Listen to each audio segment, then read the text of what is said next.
Hey everyone, welcome back to the channel. If you're new here, my name's Sanjot.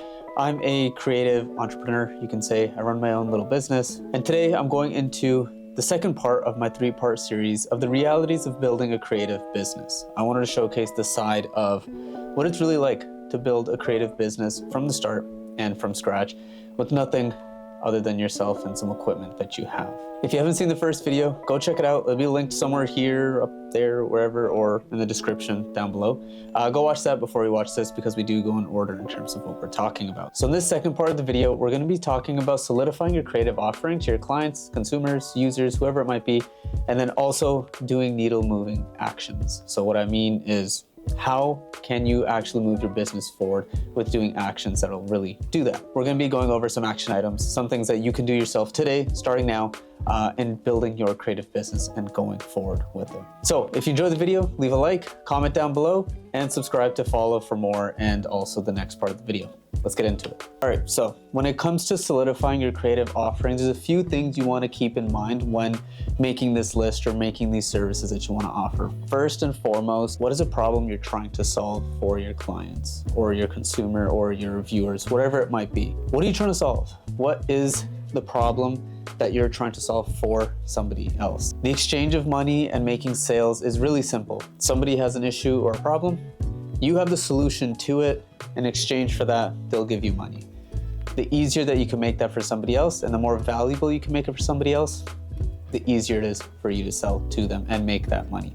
Now, of course, it's easier said than done to do that, but that's the first thing you really want to know. And the first thing you want to nail it. What are you offering, or what is something that you can do for your clients or for your potential clients that makes their lives easier? The second thing you also want to do is really make sure you understand the creative offering you're going to be giving or offering to users and clients, and to exactly who. Let's say, for my sake, I'll go through an example. So for me, I offer video production specifically for social media or commercial use.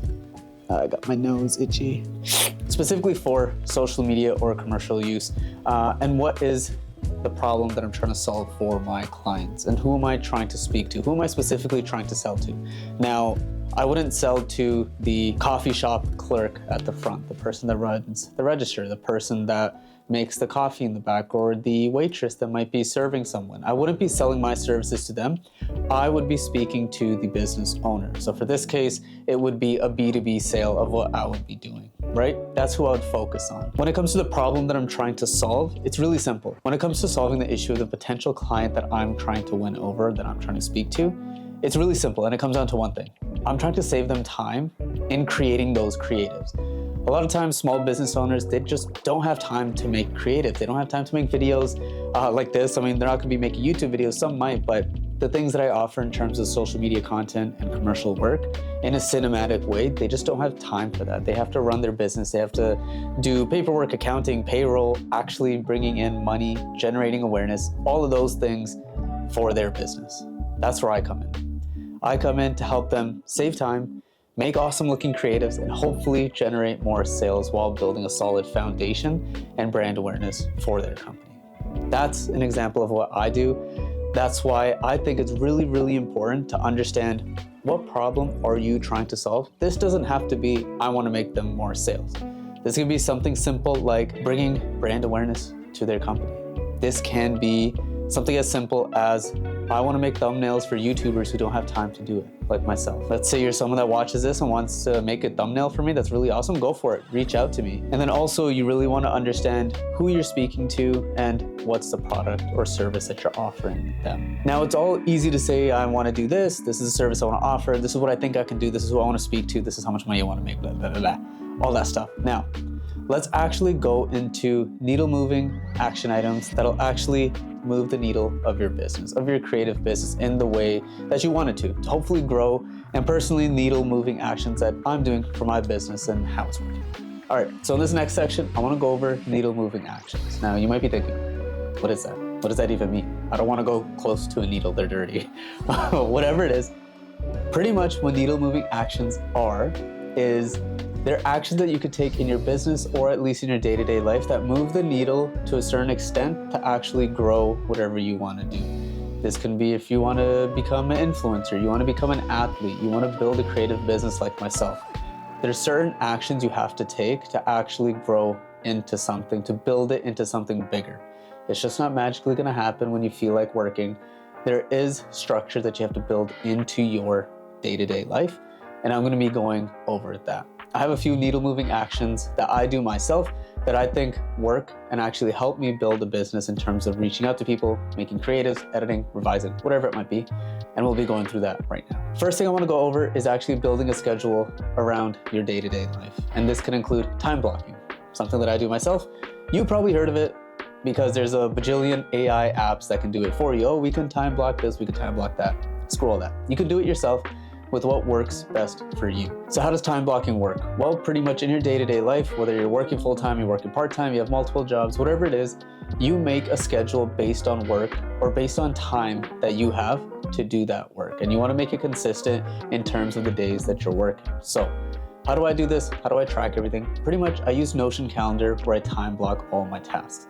Because I use Notion that I have open right here on the side, I use Notion to track all of my creatives, whether it's client work, spec work, Instagram, YouTube. Notion is where I track all of that stuff. So when it comes to actually planning my work that I need to do, I'll use it and I can import it into Notion Calendar, which makes it super easy to use. Now, I'll showcase my Notion Calendar and how I work, but I'll speak through it as well. Okay, so now you see my Notion calendar and what it looks like. Pretty much it's broken into a few different sections. The morning, I have my morning routine, which doesn't change. It's just waking up, getting ready, eating breakfast, doing some stretches, whatever it might be, things like that. Now, when it comes to certain actual tasks, as you can tell, between 9 and 5, it's completely empty, and that's because I work a 9 to 5. I work full time, and I don't have that time to work on my content. Except for here, you can say on Monday, September 2nd, it was Labor Day. So I actually had the day off and I was able to edit and film on that day. Now, when it comes to actually doing the work, I have some things scheduled in here where I time block according to my work schedule. So everything is either before 9 a.m. or after 5 p.m. What I typically like to do is leave some time after work to kind of chill, relax, whether it might be 2 hours, 3 hours, whatever it is, to just catch up with myself. I'll relax, I'll play some games, I'll eat, I'll read, whatever it is. Then my workday typically starts at 8 o'clock for my business. And that's where you'll see a lot of work placeholders here. Pretty much in those work placeholders, I usually fill it in with things that I need to do. So I have editing, I have filming, some reels or some YouTube videos, whatever it might be, that goes into that section. Then you can also see that I do have things scheduled on the Tuesday and the Wednesday after work, so after my 9 to 5, which is a creative call with the client and then also shooting a video for one of my clients as well for some of their social media stuff. It's all time blocking, and I'm really utilizing the time that I have in my day and keeping it consistent with how I should be doing it. This is why it's so important to incorporate this into your day-to-day, and it helps with needle moving actions because I have something set in time in my calendar that I should be doing. It's tricking your brain into thinking you have an appointment or something that you should be doing, and it helps keep you to it. Next thing I want to go over is actually making spec work, practicing your craft. Now, when we start a creative business, we might think we're amazing. We're the best. We should be getting all the clients. They'll come crawling to us, right? Well, no, it doesn't work like that. We actually have to work on our craft. When I started my business, I thought I was pretty good at what I was doing, and then I noticed I actually wasn't that good. Now, this comes from comparison, and we all say, we shouldn't be comparing ourselves to others, but I compared myself to see where my quality of work should be and how do I get there. This is where I started to create spec work. You can check some out on my YouTube channel. I have a bunch there. My most recent one was for Nespresso, and then I also have one for Sony. Now, spec work is practice. None of it is paid. It's all coming out of my own pocket in terms of whatever props I need, camera rentals, lenses, things like that. And this is where you can practice your craft and actually helps you move the needle because you're actually getting better at what you're doing. You're not sitting there waiting to get a phone call from some big agency or some big brand to work with. You're actually putting in the reps, you're putting in the work before you get those calls. This is so you get better.